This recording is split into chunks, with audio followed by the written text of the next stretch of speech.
ফৌজিদের যেরকম ডিউটির কোনো মাফ নেই, মানে হাজারো বৃষ্টি হোক, এক হাত ছাড়া বজ্রাঘাত পড়ুক না কেন, তাদেরকে ডিউটি যেতেই হবে। এই দেখো না, সকাল সকালই তোমাদের দাদাভাই বেরিয়ে যাচ্ছে ডিউটির জন্য।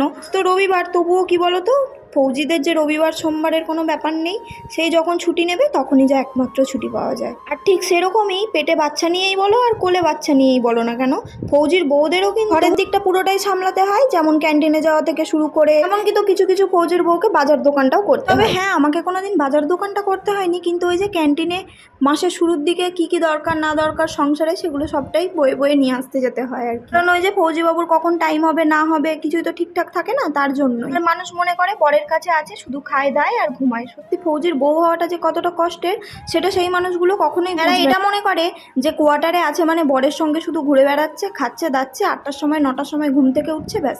কিন্তু তারা এটা দেখে না যে ভোরবেলা 5:30 6টার সময় ঘুম থেকে উঠে তাদের খাবার বানিয়ে তাদেরকে ডিউটি পাঠিয়ে দেওয়ার পরে আরও যে সংসারে সব কাজগুলো থাকে, সেগুলো তো কখনোই তারা দেখতে আসে না। সবথেকে বড় কথা কি জানো তো, টাইম মেনটেন করে মানুষটাকে খাবার দেওয়া। আমি যদি ঘুমাতে গিয়ে খাবার বানাতে লেট করে ফেলি, তাহলে যে মানুষটাকে না খেয়ে ডিউটি চলে যেতে হবে।